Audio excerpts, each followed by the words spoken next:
Hi, everyone here and around the world, and thanks a lot for your wonderful holiday messages and cards. Amid a juxtaposition against so much sadness and tragedy, one subject that I did not expect to receive calls about in the January 2025 New Year came in a few phone calls about bloodless, trackless animal mutilations. One was from Alex Peterson from southwestern Nebraska.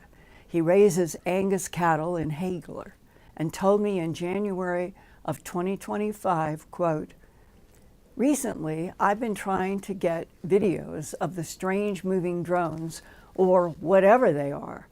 Through my field binoculars, it looks like globes zipping all over the place. It reminds me of all of those strange drones we had in late 2019 before COVID hit," close quote. Back then, in 2019, odd lights, silver discs, and daytime drones were reported all over the Nebraska and Colorado region. They were very similar to reports the past few weeks, shown here in Pennsylvania, New Jersey, and New York. Rancher Alex Peterson told me he feels nervous that the 2025 spring might bring more mutilations. Historically, from as far back as the 1960s, gray-skinned aliens have seemed to be the ones most associated with bloodless, trackless mutilations of cattle and other animals all over Earth. But why? Recently, I talked with UFO abductee Whitley Strieber, and author of one of the world's most famous books, Communion, published in 1987 about his abductions by mostly small gray-skinned alien beings with large slanted black eyes now known as grays.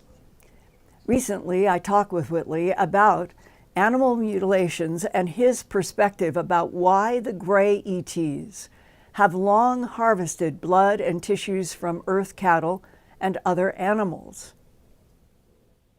Why do you think the bloodless, trackless animal mutilations showed up in 2019, right before COVID came, and that same rancher has called me in just the last 2 weeks and says he's got drones that are coming over his ranch down in the western corner of Nebraska, just like it was in 2019, and he is now very worried that he's going to start seeing bloodless, trackless animal mutilations again on his ranch. Okay, let's get into this. The little gray people, two of whom we dissected at Fort Detrick in Maryland some years ago, were found to have a form of copper in their bones instead of bone marrow. Now, to understand why this is, we have to understand what they do, and I'll get into why this is related to cattle mutilations. When they're in one of these craft, in a high-intensity magnetic field, this copper is not magnetically sensitive, but in a high-intensity magnetic field, it generates heat.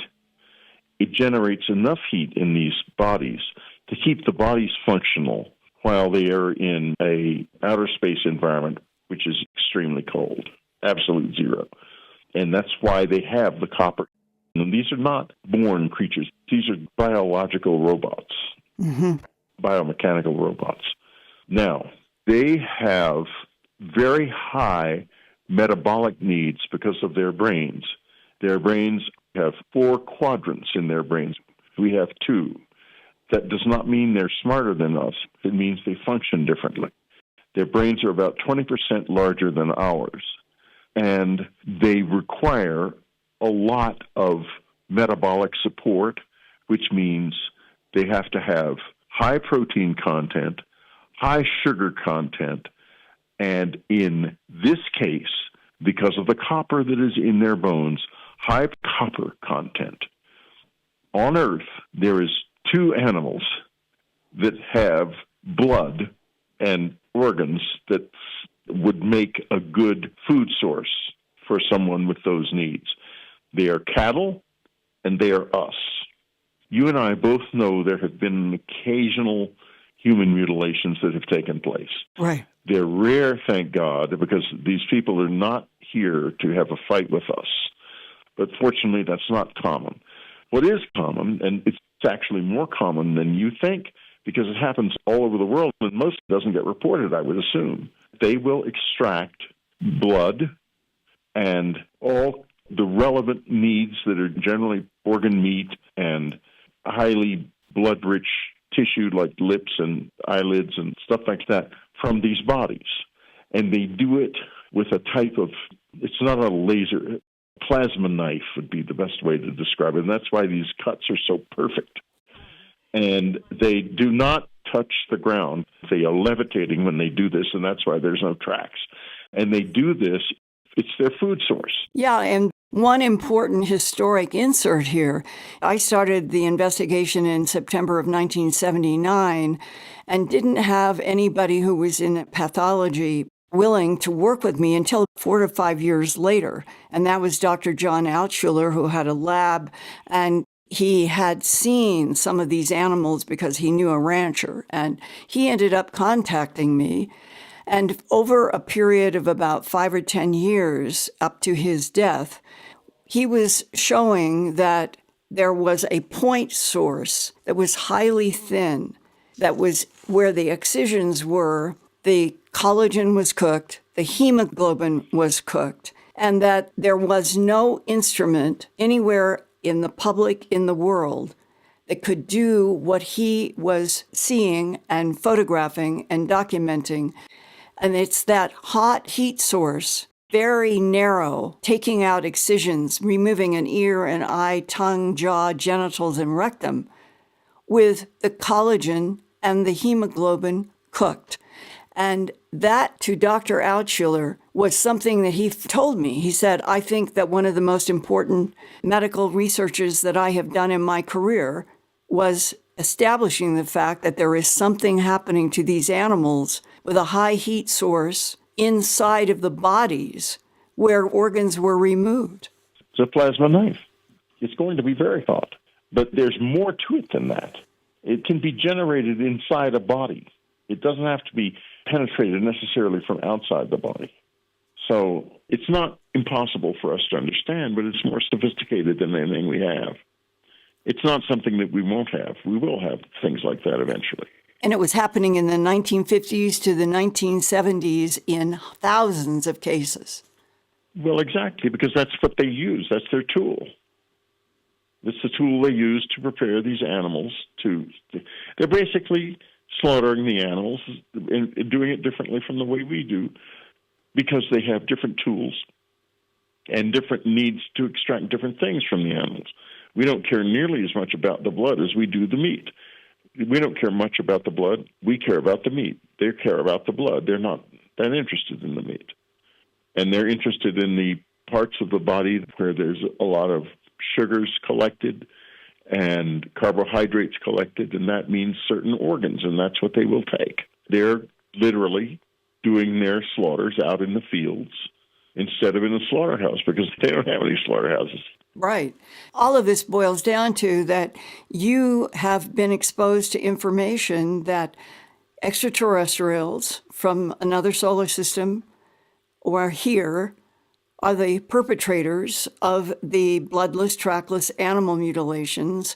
As Sheriff Tex Graves told me in 1979, the perpetrators of bloodless, trackless animal mutilations are creatures from outer space. They're cattle rustlers. Or they're cattle rustlers from the beyond. I don't know where they're from. I have no idea whether they're from another planet or where they're from. You established data with all those cattle mutilations you've researched. Yes, I filled books and documentaries. A data point is one thing. Someone who has gone out there and studied hundreds of data points, that's another thing entirely. Right, and they are all associated with the presence of lights moving in the sky, silver discs, lens-shaped discs, Yeah. beings. That's what the visitors, I presume the Greys, use. That's their equipment. People who are in remote viewing for the CIA and the NSA, They have determined that mutilations are being done by extraterrestrials from somewhere else in the universe. Exactly. I can show you how they would have the nutritional needs that support the conclusion that they are the ones who are doing the mutilations. Right. They would have the motive.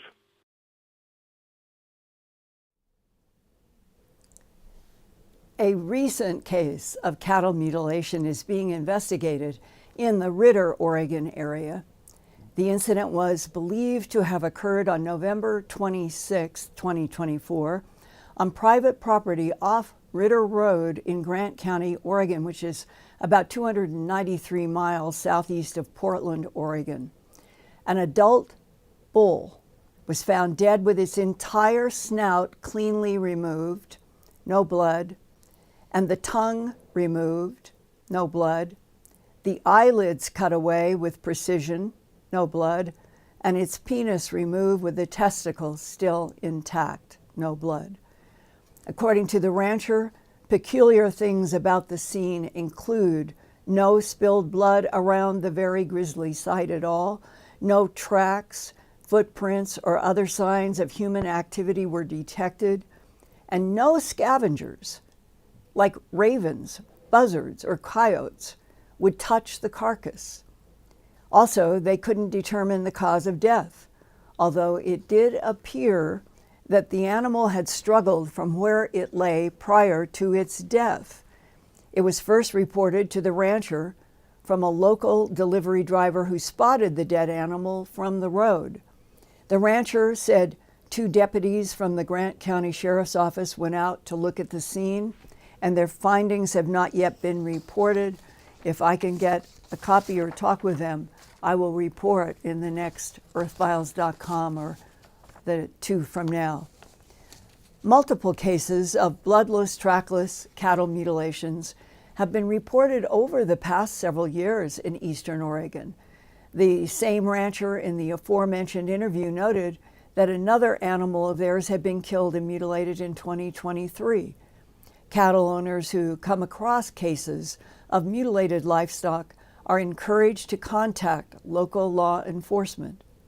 And here at the Earthfiles YouTube channel, I receive several bloodless, trackless animal mutilation reports each year and want to give you my email address and Ian Holling's email address in England, where he keeps up with high strangeness reports, which helps me very much. My direct email address is earthfiles@earthfiles.com. Ian Holling's email address is ian@earthfiles.com.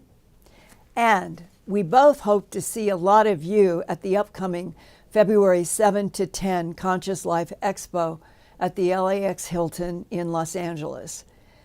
Conscious Life has always been a fun conference, and it is both part of the rubbing shoulders with people about all of the stories, and then the combination of follow-up on some of the presentations that each of us speakers makes. To get tickets to Conscious Life Expo, we are posting the ticket link in the chat and below the video. That link is earthfiles.com/CLE. And I also want you to know that my 4 books and 4 documentaries are in the process of being put together now so that they can be sold through Amazon.com. And I wanted to pick up the first 2 are my big, heavy glimpses. Here's volume 1. Here's volume 2. Volume 2 has something like 515 pages, and volume 1 has something over 200 pages, and they are full of color and black and white photos, maps, headlines from newspapers, documents. I really feel that these are important in terms of our frustration of getting accurate information from our political systems. Go to Amazon.com. you can get Glimpses of Other Realities Volume 1 and Glimpses of Other Realities Volume 2 at Amazon.com now. And we are headed toward, in the next few weeks, we're going to have my third book, An Alien Harvest, also very large, full of color photographs, black and white photographs, and really important documents. And that is in tandem because of the timing. I did this book in the 1990s, and this is the, I guess I would say, of all of the research, the part that has been so exhilarating was all of the wonder, mystery, magic, and confusion in the fields of England and beyond, in the United States and all over the world for a while, the crop formation mystery. And that's Mysterious Lights and Crop Circles. And they are going to be available at Amazon soon. And the 4 documentaries related to high strangeness. This is the very first documentary that I did from 1979, and it broadcast for the first time on, I think it was May 28th, 2000. No, it was 1980. That's right, May 25th, 1980. So this is A Strange Harvest, where it all began. And then I ended up in an incredible investigation, Strange Harvest 1993, when UFOs of all ilk and kind, setting down, being seen by law enforcement, dozens of citizens, they were being able to take photographs, the mutilations were fresh. I was able to do a test on one to see if there was high heat at the excision line. All sorts of things are in this video, Strange Harvest 1993. Then came the news about 10,000 BC, Göbekli Tepe and ancient stone circles. Are they E.T. terraforming on Earth? That was an incredible time that I spent there with Robert Schoch and a bunch of us from the United States, and it was exhilarating because I personally am convinced that our ancestors include what was happening at Göbekli Tepe, but it is truly a mystery. And then Antarctica.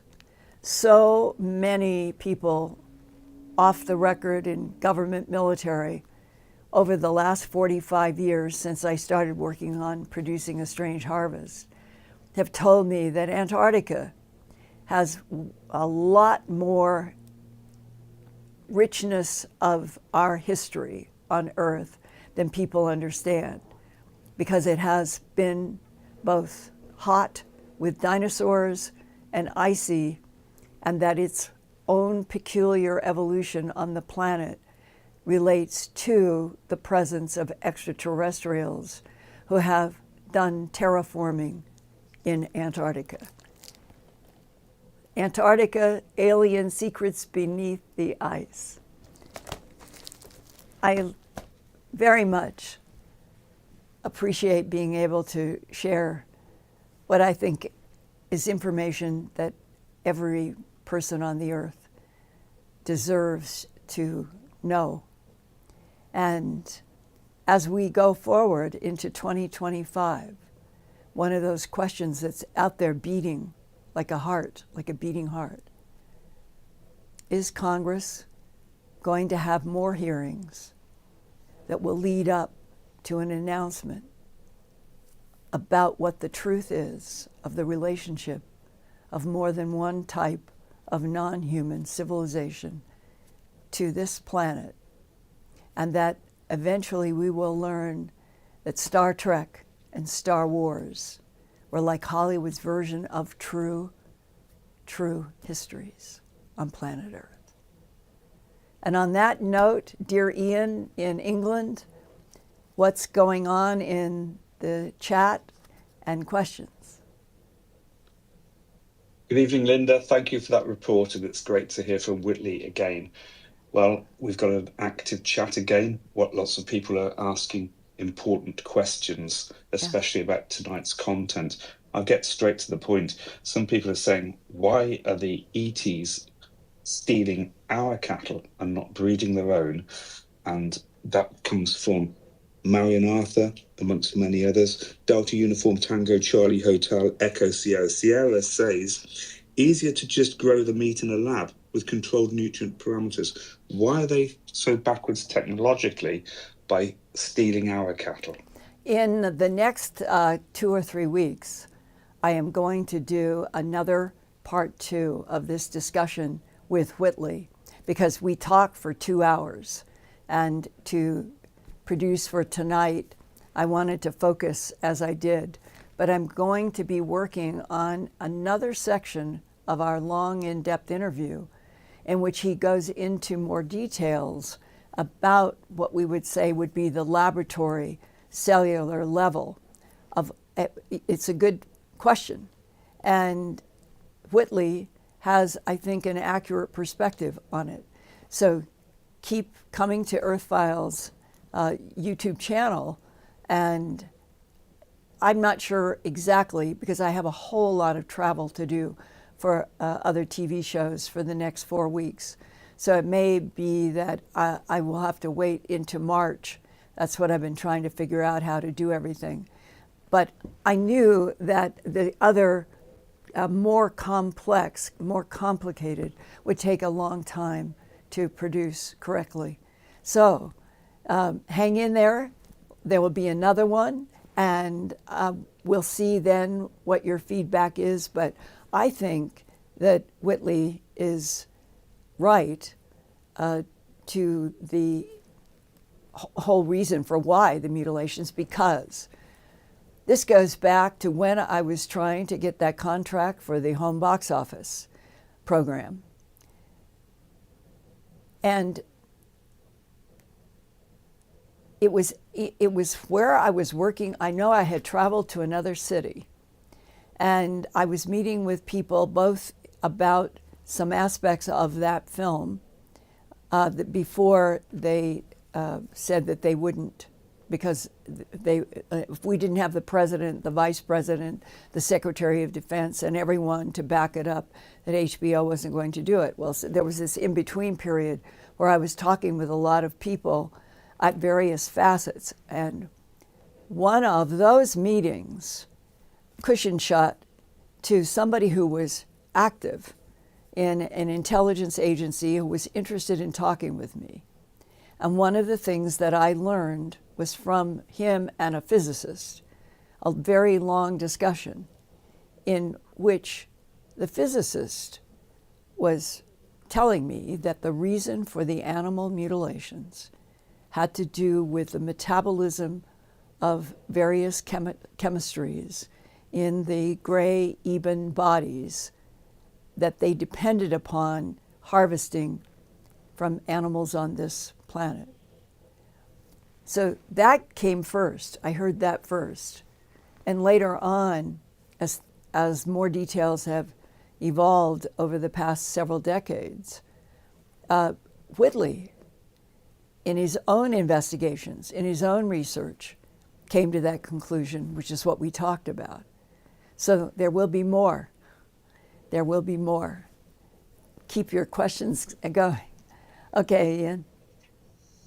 Yeah, Linda, I want to address as well, some people are talking about the actual anatomy of the greys, and Katrina Martin.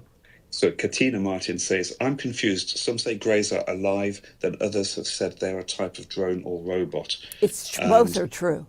Both are true. And this goes back a long ways.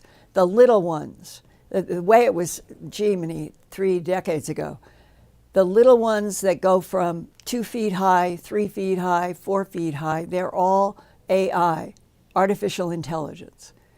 And some people that I've talked to who have worked in some intelligence programs say it's like the 6-foot greys, they are the overseers, and they are biological. And they have all of these, some people call them dolls, little AI, and they're all in these shorter groups. And I think at one of the crashes that the presence of both biological beings and something that was cloned was established, and that the discovery of the cloning as part of this, it also was in the Mo 41 book that came out 3 or 4 years ago about what happened in Missouri, Cape Girardeau. And that was also tied to the revelation in our government that what was inside of the Cape Girardeau crash were, I think it was 3 identical clones. And that one of the questions was, if these are clones in this craft, who are the makers? So our government has had a bumpy ride just trying to understand the makeup of what they find in these craft. I think today there is a clearer view of at least some of the sophisticated people I know, meaning that their backgrounds are in military intel or JSOC or CIA, NSA, DIA, that they would say it's very clear that there are biological civilizations, and the biology have AI like what we're getting into right now. We biological humans are going to begin depending more and more and more on artificial intelligence robots that will be in houses and all over the place. And that's probably a natural, some kind of natural evolution. But where do these civilizations, how do you draw the line, which is what Earth is going to be fending off or dealing with, when you get to a point that the AI is so much more intelligent than the biology beings that created it? And that's another one of those questions that pulses out there. Is that where we're headed, and what happens? And how did extraterrestrial intelligences such as the tall whites, the Nordics, the praying mantises, the tall grays, how did they manage to apparently remain both biological and using a tremendous amount of AI, and somehow seem to perhaps balance it out for their needs? So both have been simultaneous right from the beginning. We were dealing with the knowledge of cloned tissues and other aspects of what were found in those craft very early on. Okay, Ian.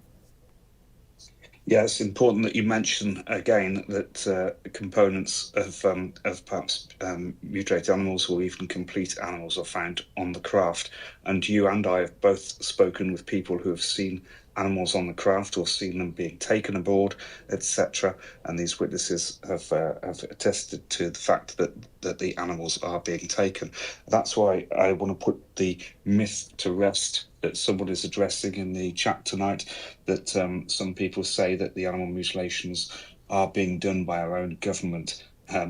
We know that this is a worldwide trackless, bloodless animal mutilation phenomena, and you know the idea that our government would be carrying this out worldwide on a secret project just doesn't fit with the facts that you've uncovered. You guys who are asking such questions, you need to read my An Alien Harvest, which was my first book about what it was to be a manager, director of special projects in the CBS station in Denver, and the animal mutilation headlines start, and I want to get to the bottom of it. It's 45 years later. I've gotten to a lot of depth in a lot of it, but the whole huge evolution going from the crashes, the implications in World War II when Hitler talked even in the late 1930s about the fact that he was working with extraterrestrials from Aldebaran, a star system, that were blonde-haired, blue-eyed, and white-skinned. And if you take that arc through history from what happened in World War II with Adolf Hitler being almost obsessed with the blonde hair, white skin, blue eyes, and then there is a John Milton who was working for the Department of the Navy, Tompkins, and Bob Wood, a dear friend who passed sadly in the past few months. He did a book in which they had been able to interview William Mills Tompkins about what he learned in his position as a young teenage genius who could model everything, and he worked for the Navy. And I got to talk with William Mills Tompkins for 5 hours in a recorded interview I still have. And in that, he stressed these are his, William Mills Tompkins, Navy, World War II, knowledge about E.T.s, UFOs, and Hitler. Said World War II was an extraterrestrial war fought through human bodies. Is there any echo of that happening today on this agitated planet Earth? It's a reasonable question. Go ahead, Ian. Yeah, again, regarding the Grey E.T.s, Randy Savage is in the chat tonight, and he says that he has conscious recall of hooded greys abducting him. I think, again, the quantity is 3, 20 years ago.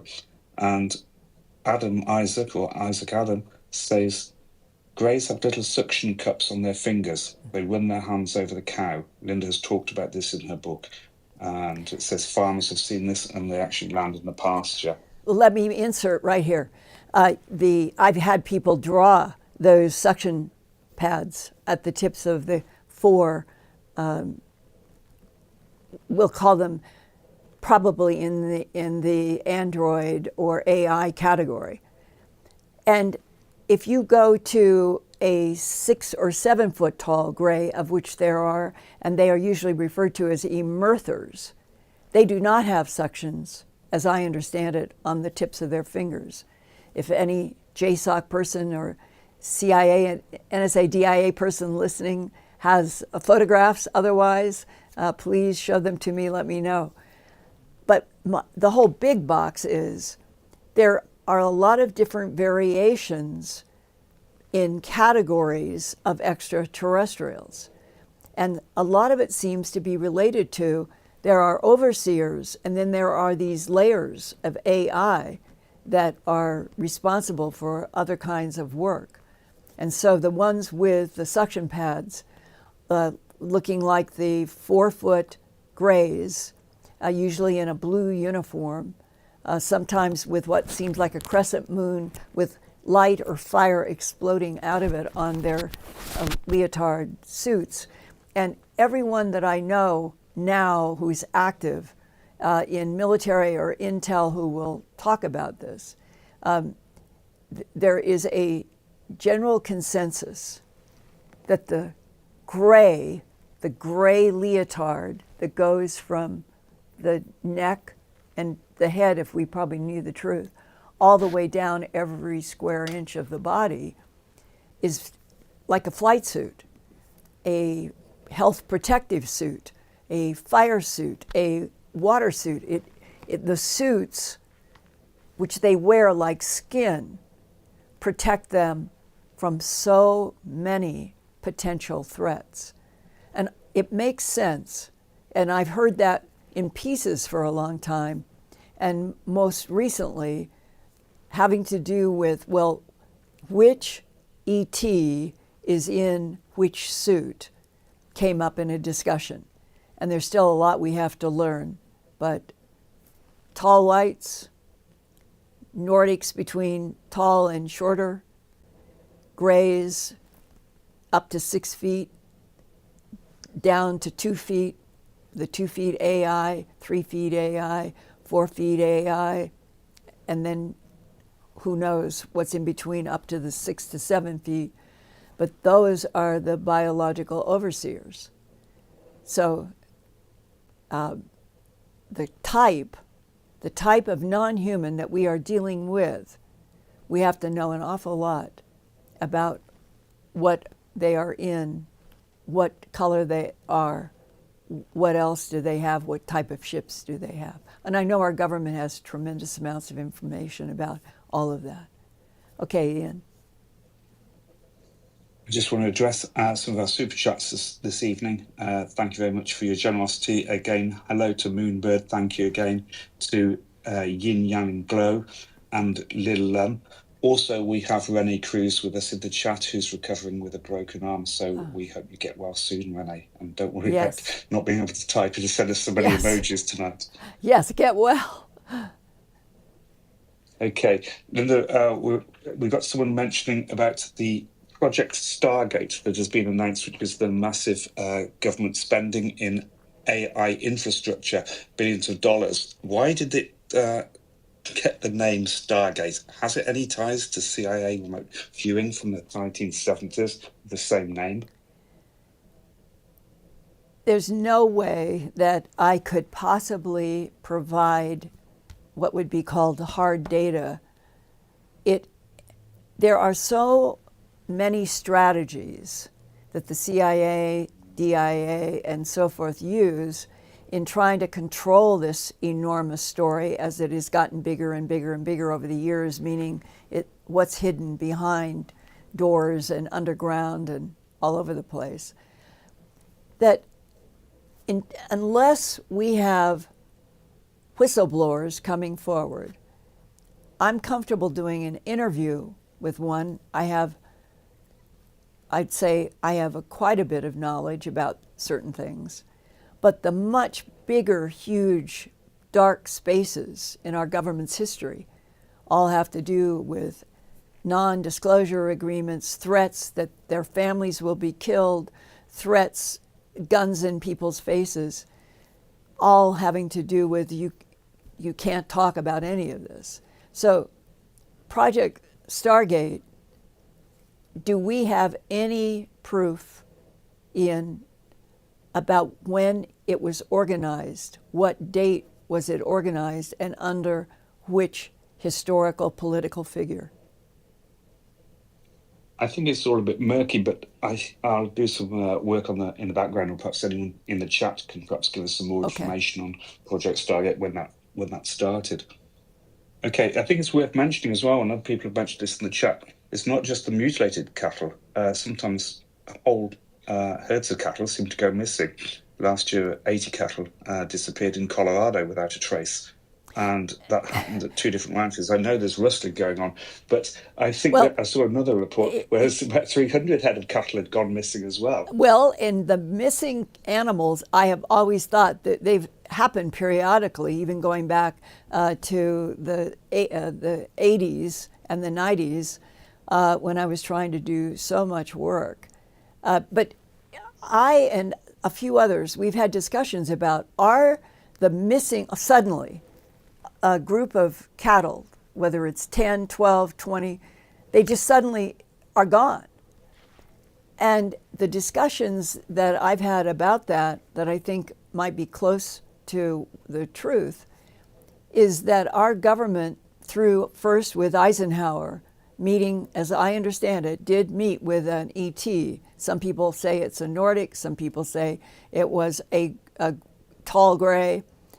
Whoever it was, that we did do a treaty.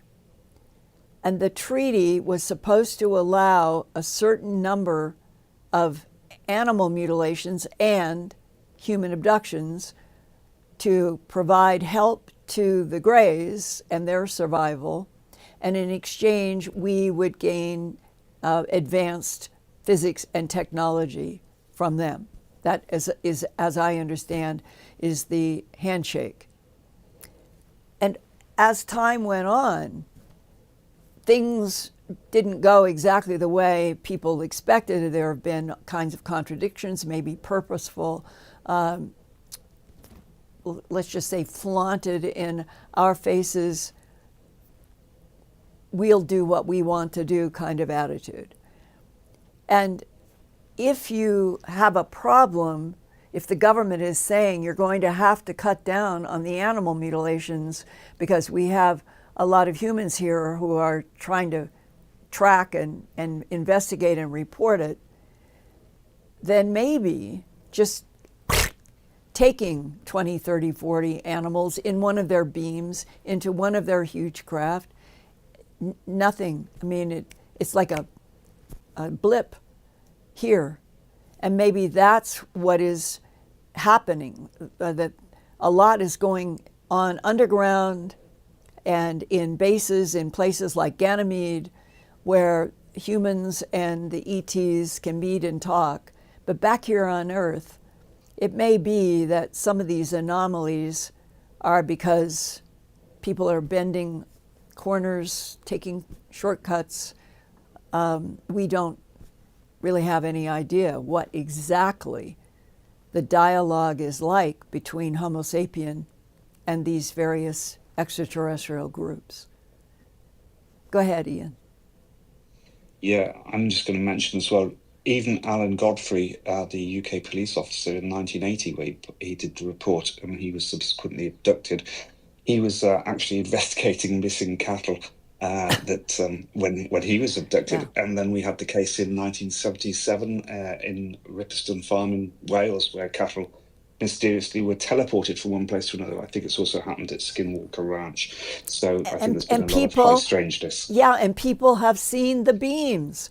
People have seen cattle go up in a beam, a human go up in a beam, and that is how the Gazette in Colorado Springs back in like around 1977, 78, it's famous. It's one of the most famous, and I have it in my book, and it is the, here's the UFO up here, and there is this yellow beam of light that is coming down into a pasture, and in it is a cow going up, and it is classic because those cartoons were based on what people were reporting to the newspaper. They were seeing it, and then the newspaper turned it into a cartoon. That's right, and that's a popular beam. Or the beam is a meme. But it's all over the world now. It's widely recognised. It's also worth mentioning, we just mentioned Skinwalker Ranch, that 3 other people from Skinwalker Ranch from the series are going to be at Conscious Life Expo. And as Linda said, we're posting the links in the chat and below the description of the video tonight. But at also, Earthfiles, Linda, yes, and at Earthfiles. But Linda, you're also producing a Monday post-con, Will Penetrating UFO Truths Persist at Conscious Life Expo. You're also on a UFO panel, UFOs and multi-dimensional reality. You're also going to be speaking on a panel with near-death experiences. Right. And you're also going to be on a panel with Ancient Secrets, as well as being at a speaker reception party and the Disclosure Lunch. So yeah, a lot goes on. Coming up. Yeah, so get your tickets and come down to CLE, and also do make sure you come and talk to us. Yes, absolutely. Go ahead on the next question. Okay, I'm just looking for another question. Lisa Savoy, who's an experiencer in her own right and has written a book and is quite frequently in the chat, is here tonight. And she also says she found a mutilated bloodless rabbit in her backyard once last year. And this is another thing that I've encountered as well. Often people who have abductions have an experience perhaps with mutilated animals and other high strangeness. Yes, and the worst of them are the half cats. And I don't know how many files, that there was a period of time from probably the early 90s or through the 90s where half cats literally cut in half, no blood anywhere, the high heat at the excision through the stomach of the cats, we were able to confirm in several. And where did the back half, which is what is usually missing, where did it go? The front half was the one part that was usually left. And I remember there were stories where one woman said to me, I just don't understand. My cat is always in the house. It has a door, it can go in and out. At night, it stays in the house. How did they get my cat and cut it in half? There were x-rays done, and this you can see in my book work too. And at earthfiles.com, my Earthfiles website has hundreds and hundreds and hundreds of pages, if you were printing it all out, in all of these categories, because I started it in the mid-1990s to date. And half cats are part of the phenomena that emerged after I had started doing earthfiles.com. I had no idea that there was anything like that. And it remains to this day one of the most haunting aspects of the mutilations, because if the extraterrestrial biological entities, more than one type, perhaps from more than one solar system, are interacting with Earth for a variety of reasons and manipulating genes and manipulating things physically, why, if there is one animal that the general human population seems to have almost in every household and is so loved, are cats. Dogs too, but cats are kind of in their own special human cat category. It's almost, I have had abductees say to me, would the E.T.s do the half cats in order to warn us about them? That was a question put to me at one time back in the 1990s. And it implies that there would be a gamemanship to all of this, and that the E.T.s could actually be mean, that their intent would be to be mean because they would know the sorrow that they were causing in the killing of domestic cats.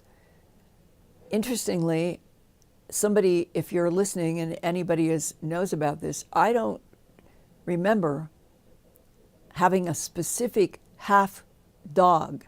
I don't think it's ever occurred. Dogs cut in half bloodlessly and left in a yard. Only the cats. And I think it was a snake in England. And there have been 2 or 3 other animals that have been found cut in half, but not like the half cats. Okay, Ian, we have time for one more. Yeah, okay. I'm just going to confirm that Katie Hyatt in the chat tonight says she'd never heard about the half cats before. When she was a little girl, she found half of her cat on the side of her yard. I was so sad over that. And yes, this is something we've been covering for years. Yeah. We covered a lot of the half cats in the United States and the cat mutilations in the UK as well. Thomas Lopez is in the chat tonight. He says, Linda, can you please explain why there is often a strange fog surrounding these animals after they've been found mutilated? And that was the case with the case that we featured last year in Kansas. Do you remember? There was a presence that remained afterwards where the rancher had taken photographs.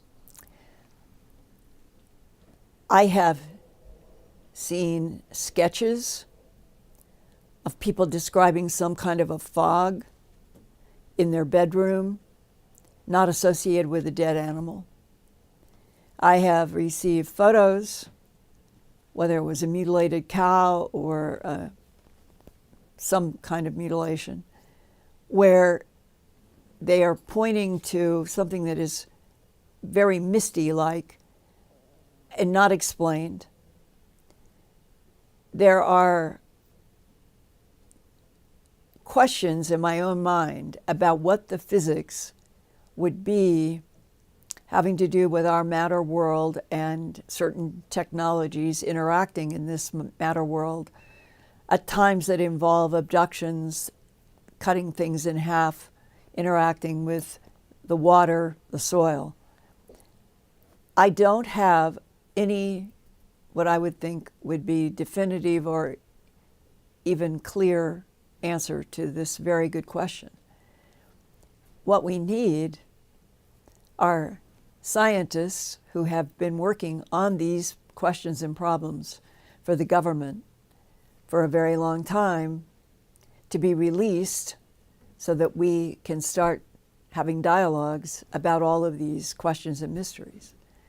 If anybody listening right now is working for JSOC or the intel agencies or a military unit that goes out because UFOs land and do things and we go there secretly, what would a plasma that can be photographed at a scene that a variety of people interpret it a variety of ways, what would something like a plasma associated with perhaps deaths of animals? I don't know, but I would be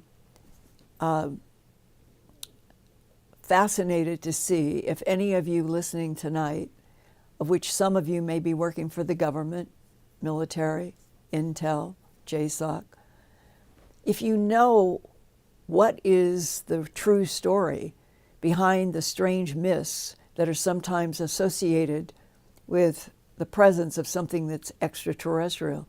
It can be in a house room, it can be in a store, it can be outside in a wheat field, it can be all over. It's just, it isn't all the time. It is definitely not something that occurs a lot. But in the few times that it does occur, and the few photos that capture, is it related to a technology that is interacting with the environment that we humans know nothing about, would be my suspicion.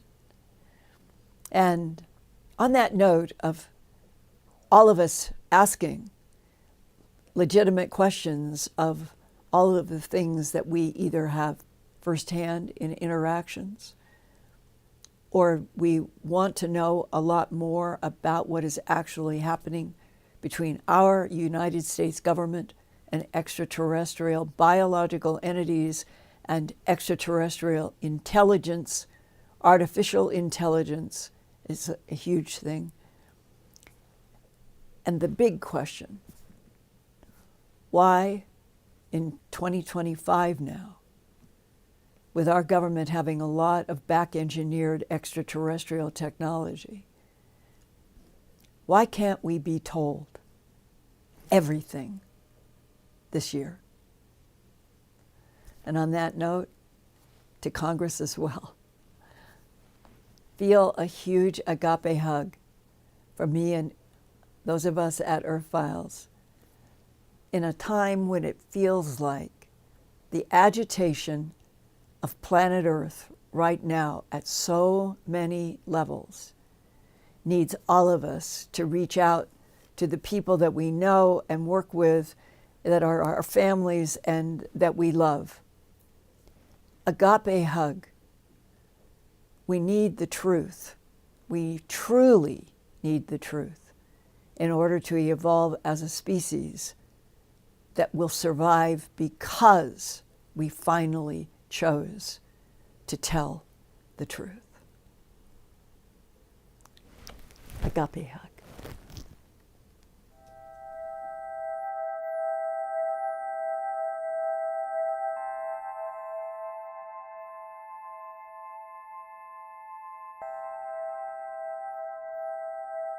Turn on closed captions for YouTube videos by clicking the white CC button on the lower right. The default language for Linda's videos is English. If you would like to see the captions in another language, click on the white settings button next to the CC button. Select Subtitles CC, and then select Auto Translate. Select a language,